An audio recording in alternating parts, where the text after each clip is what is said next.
Думаете, где я? В подводной лодке? Или в бункере в каком-нибудь? Или вообще на чердаке какого-то дома сижу? Короче, ни там, ни там и не там. Это наконец-то выпуск про Мазду Бонго Френди с палаткой. Двухэтажный микроавтобус.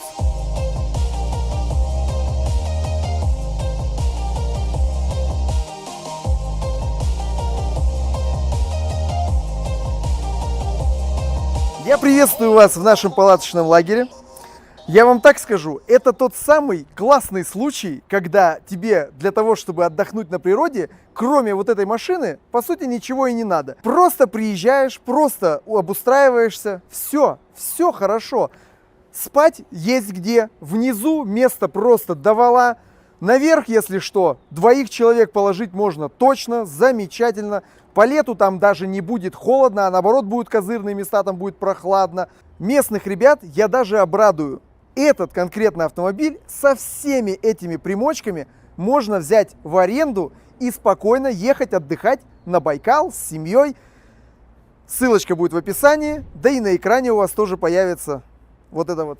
Она не здесь наклейка, она с той стороны наклейка. Но ссылочка будет в описании, да.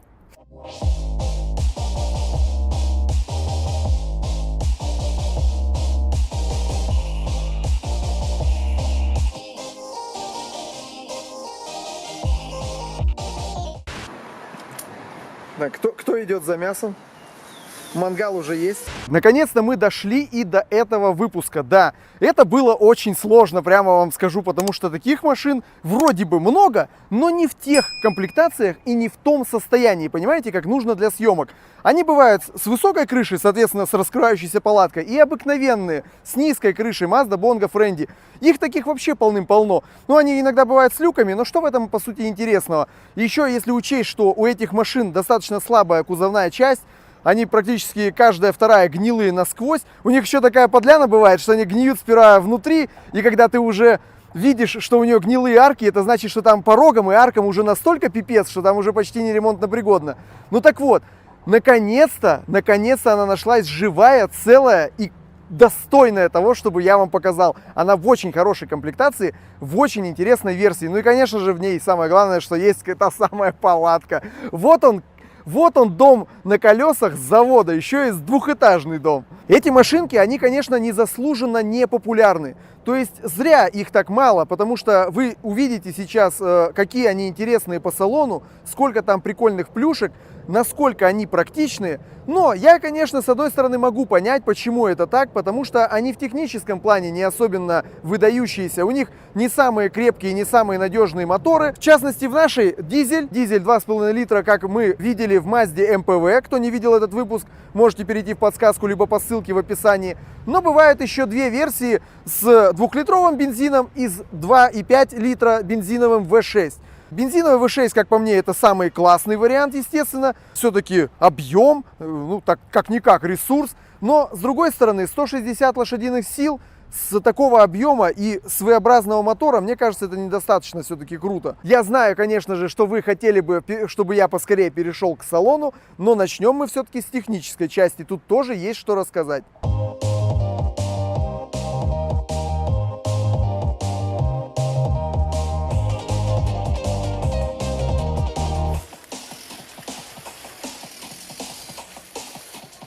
Начну с того, что у этой машины под капотом нет двигателя.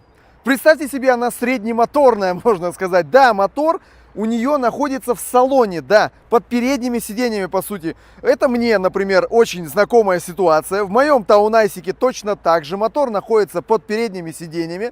Я считаю, это прикольно, но под капотом-то тоже что-то должно быть. При таком кажущемся обилии всего здесь на самом деле мало что есть. Стандартный радиатор, радиатор кондиционера, печка, получается предохранители, большущий аккумулятор. Кстати, и бывают северные версии с 2 аккумуляторами.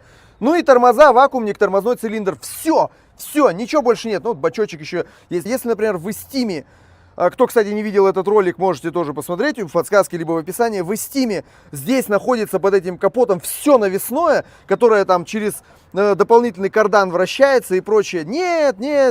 Здесь вот Только, по сути, вот такие вещи. Радиатор, да, аккумулятор, ничего критичного. Но уже делает более современный вид. Хотя фиг знает, может быть, если бы они ее сделали бескапотной, как-то у Найсики, это было бы даже еще более прикольно. Такая космическая тачка получилась бы.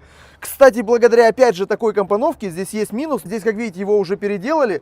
У него шланги, получается, охлаждения идут под моторным щитом и, соответственно, постоянно завоздушивается. То есть от мотора вниз под моторный щит вроде как и к радиатору. Ну, то есть не очень это все круто вроде бы сделано. Их даже вот, даже снизу там вот видать. Машина на интегрированной раме, да, конечно. Ты, по сути, здесь видишь такой островок безопасности, да, такой носик такой, который полностью может смясться и только тогда еще дойдет до тех, кто в машине сидит.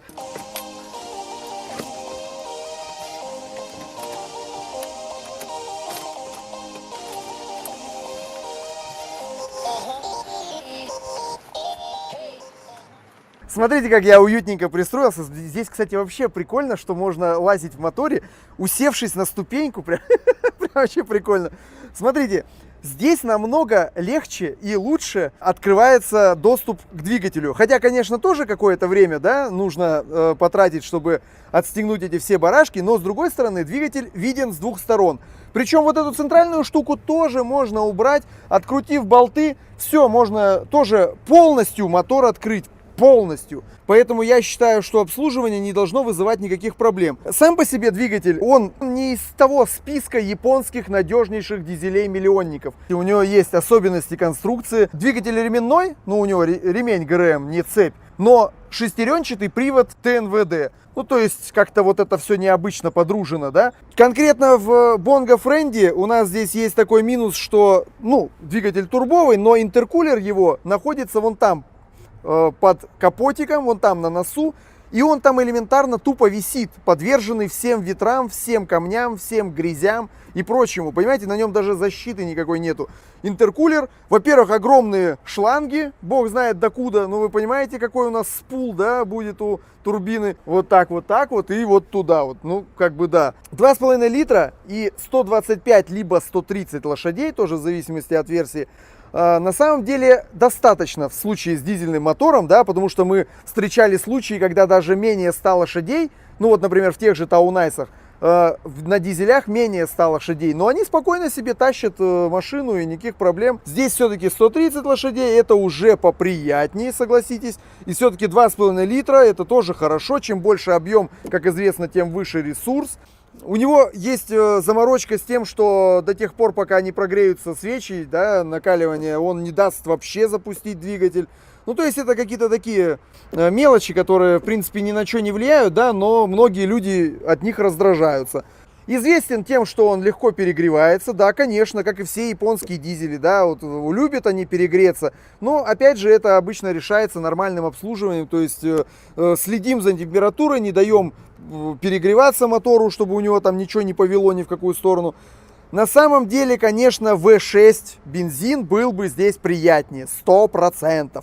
Но есть два момента. Во-первых, все равно дизель более тяговит, с полным приводом full time, и бывает с механикой. То есть пара таких плюсов, которые просто очень сильно влияют на выбор, да, двигателя. То есть я бы, может быть, смирился с тарахтением дизелька, но зато ездил бы на механике. Вот кому что важнее, да, согласитесь? Контрактный этот двигатель стоит под 200 тысяч, не дай боже вы его положите. Ведь лучше там хорошо обслуживать, солярку не ворованную из-под каких-нибудь тепловозов заливать, а нормальное все так, чем потом 2 сотки выкинуть на контрактный мотор, который тоже, в принципе, неизвестно в каком состоянии. Опять же, может быть, лучше его починить, хотя с запчастями тоже могут быть вопросы. Машины не сильно распространенные. У нас есть запчасти, но мы в Иркутске живем. А если ты живешь там, скажем, в Ульяновске, уже с запчастями может быть очень сложно.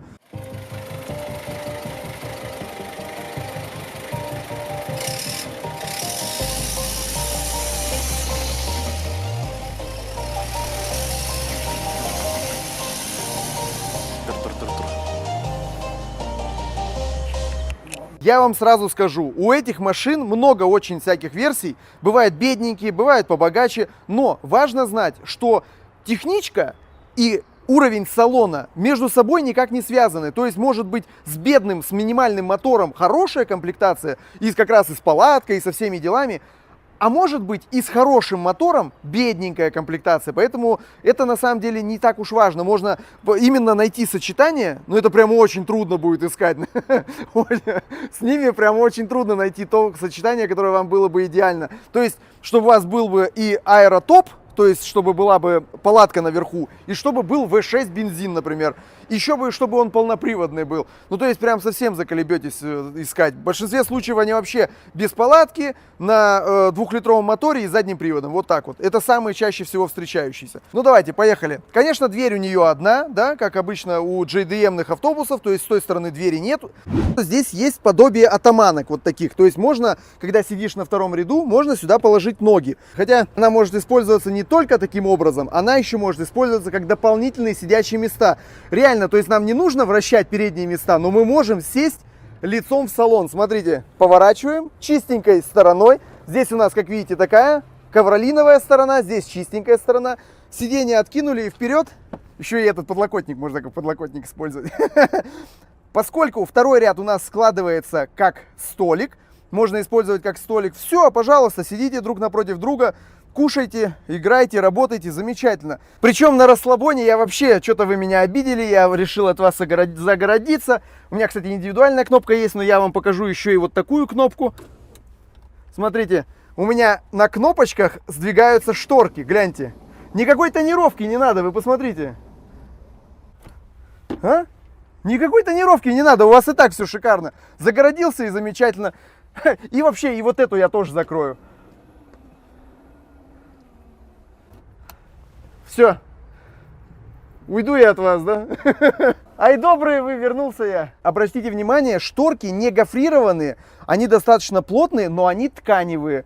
Вот, смотрите, здесь это даже некоторый простор для тюнинга дает. Мы же можем шторки, по сути, допустим, снять и заменить саму ткань на направляющих, заменить, например, на какую-нибудь сеточку такую, ну, чтобы, ну, типа, как, вот знаете, как вот эти вот продаются эти дурацкие шторки, ну, вот, из такой сетчатой ткани, то есть, чтобы можно было нам видеть, допустим, а оттуда, чтобы не было видно. Ну, что-нибудь можно придумать. Самое главное, что они автоматические, и это просто прямые кусочки ткани на направляющих. Это тоже своего рода особенность, да, обычно это просто вот такие раздвигающиеся, сдвигающиеся, а здесь они сверху, как жалюзи, опускаются. Для задних рядов все есть. Даже не кондиционер, даже климат-контроль прям полноценный. Ну и две печки, разумеется, конечно. То есть вообще считается машина достаточно теплой. Окошки сами по себе открываются, приоткрываются. То есть так же, как в моем микроавтобусе, можно их приоткрыть для проветривания. К сожалению, здесь нельзя убрать его вниз, нету стеклоподъемников. Но кнопочки шторок здесь есть индивидуальные, знаете ли. То есть вот, пожалуйста, я вот чисто себе могу закрыть. Но на переднем ряду мне очень нравится, какая вообще компоновка приборов. И там очень уютненько, я бы даже сказал, немножко по-спортивному. Пошли вперед. В своем автобусе я сижу реально наподобие как в грузовике. У меня так много места, я так все сижу. У меня тут между передним вот пассажиром и мной тут пустое пространство. Ну, короче, похоже немножко на грузовик, да, на самом деле. А здесь реально ощущение, что ты все-таки в более легковой машине. Здесь очень плотненькие сиденья, вот даже с небольшой боковой поддержкой. И, кстати, сиденья намного мягче, чем в моем автобусе. У меня все равно как-то более спартанский. Здесь классно. Рычаг управления коробкой максимально под рукой. Я даже могу себе представить, что вот если бы здесь была механика, насколько мне было бы удобно. Прикуриватель даже удобно расположен. У меня прикуриватель вот там где-то внизу расположен, туда регистратор втыкать неудобно. А здесь он в более удобном месте. Даже бибикалки у меня под рукой. Я вообще вот обожаю, когда не вот так вот бибикать надо, а именно аккуратненько кнопочками. Надо поставить бибикалку от Приоры хотя бы, чтобы погромче бибикало. В нашей версии есть подушки безопасности только у водителя, но в рестайлинге, которые были аж до 2005 года, появилась еще одна подушечка для переднего пассажира. Да, жир, богатство, прям капец. Подстаканники, большие, удобные подстаканники. Вот, кстати, это, конечно, не стакан, это пепельница, но вот она диаметром как стакан, да, видите, как четенько встает, прям плотненько. Здоровенная выемка вот здесь. И причем это реально карман, а не дырка из-под вытащенной магнитолы, там, как вы могли подумать. Нет, он здесь и так и должен быть. Просто большущий карман. Глубокий, большущий карман под всякие мелочевки. Он еще был бы еще с крышечкой, прям вообще было бы круто. Бардачок, кстати, обыкновенных размеров, ничего особенного. Ох ты, смотрите-ка. Вот не у каждой тачки такое есть.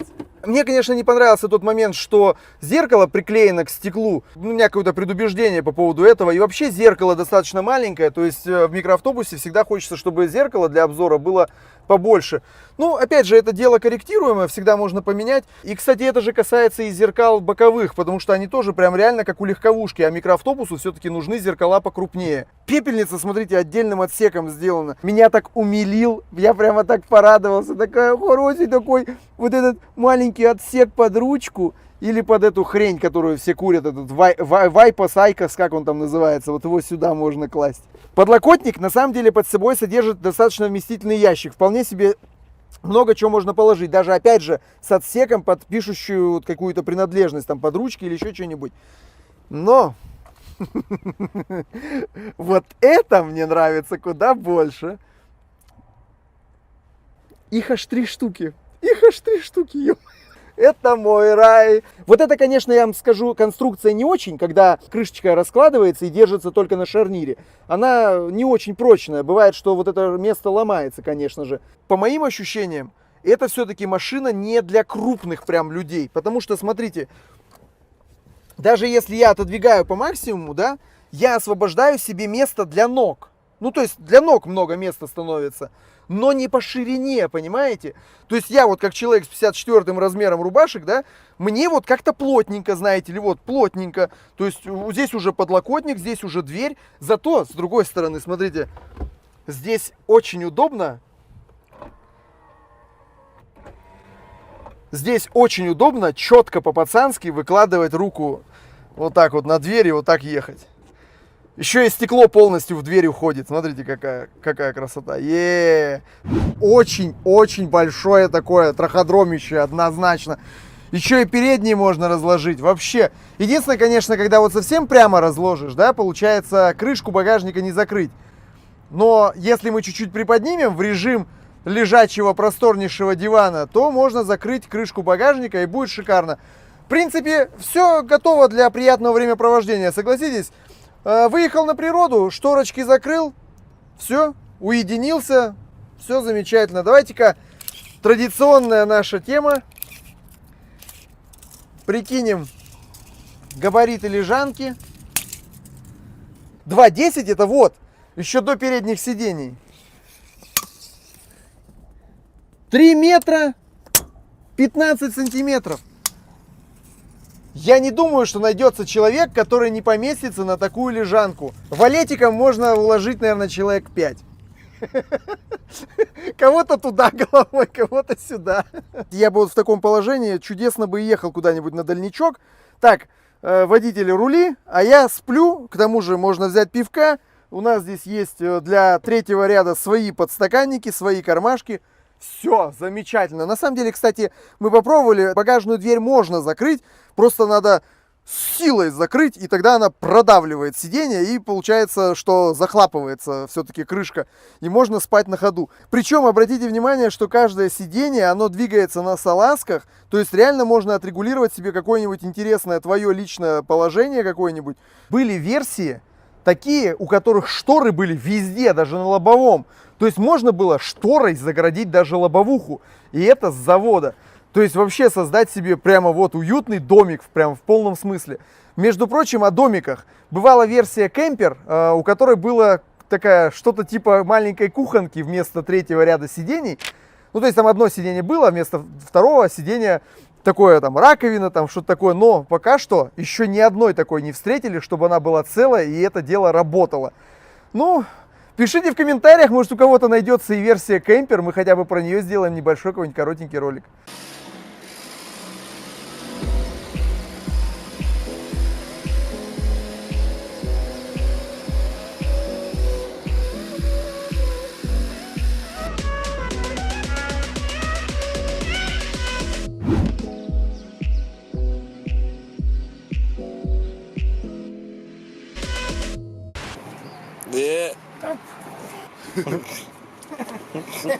Я думал, что здесь все как-то ну, типа, нежненько, мягонько, хрупкенько, да? Но на самом деле здесь очень прочное все. То есть ты спокойно, смело тут вошкаешься по крыше. Здесь дополнительное покрытие, получается, на крыше сделано. Это не просто ты на железяке самой лазишь. Хотя на самом деле здесь очень даже прохладненько. И, в принципе, вообще замечательно можно ночевать спокойно, потому что через сетку проходит свет и воздух.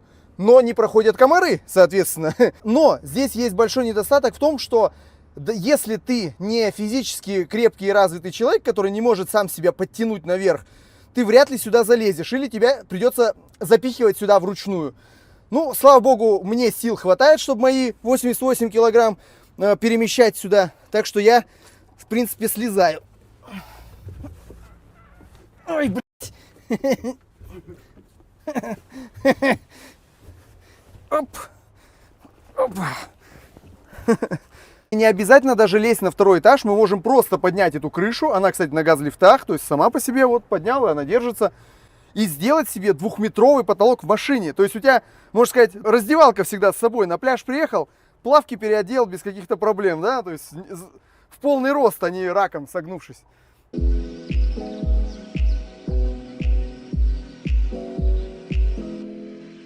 Если уж и говорить конкретно про багажник, здесь особых трансформаций нет. Мы можем просто сложить третий ряд сидений и двигать его вперед-назад.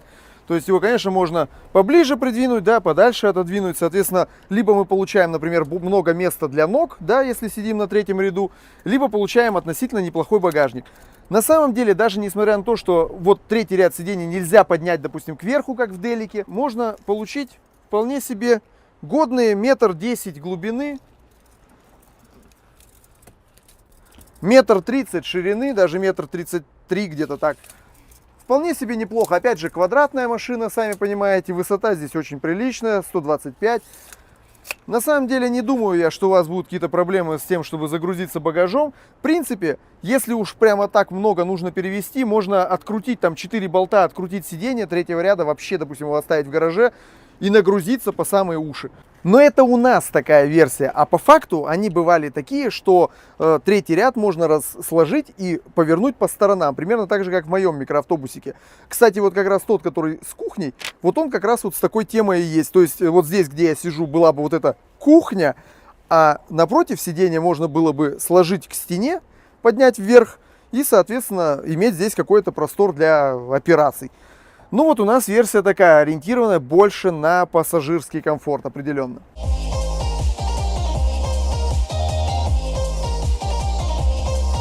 Конечно, дизелек штука шумная и вибрирующая.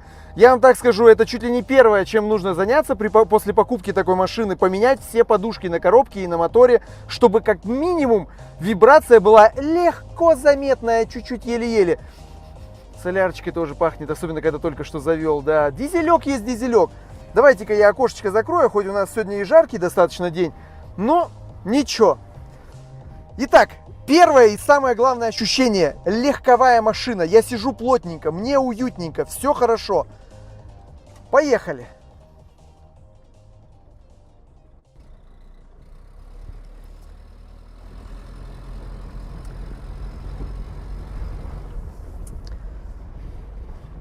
Едем мы, сразу говорю, по очень плохой дороге. Клиренс у машины заводской 17,5 сантиметров всего лишь навсего, но здесь стоят колесики чуть-чуть побольше, поэтому она повыше. И я еду более-менее смело.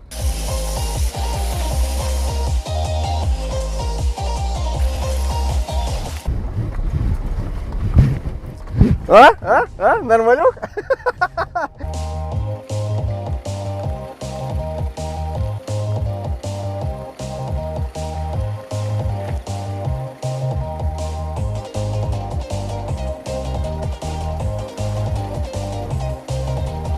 Слушайте, мне хочется прочувствовать, конечно, самоблок. Здесь обычная ЛСДшка, конечно, она старенькая, она здесь еще до сих пор родная, то есть это не что-то новенькое. Я не думаю, что она очень жестко блокируется. Ну-ка, я попробую с места стартануть пожестче.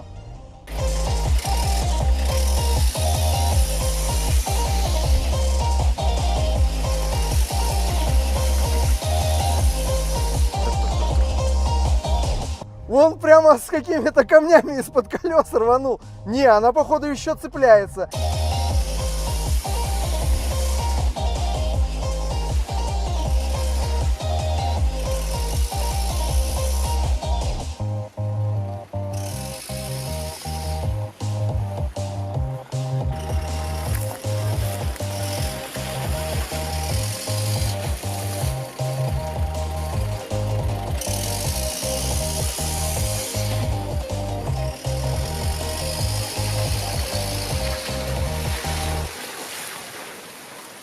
ощущения максимально позитивные. Реально, одну машину взял, и все, у тебя есть для отдыха всей семьей. Впрочем, это качество большинства микроавтобусов.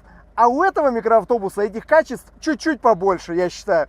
Однозначно стоит своих денег и однозначно стоит поискать, найти хороший и приобрести. Ну и, конечно же, мне жаль, что у меня нет достаточно возможности его испытать прямо вообще с поездкой там на несколько дней, конечно же. Но, тем не менее, я думаю, у каждого из вас есть такой шанс. Можете взять такую машинку в аренду, да, и прокатиться туда, куда вам захочется больше. Подписывайтесь на канал, я надеюсь, вам понравился этот выпуск, и всем пока!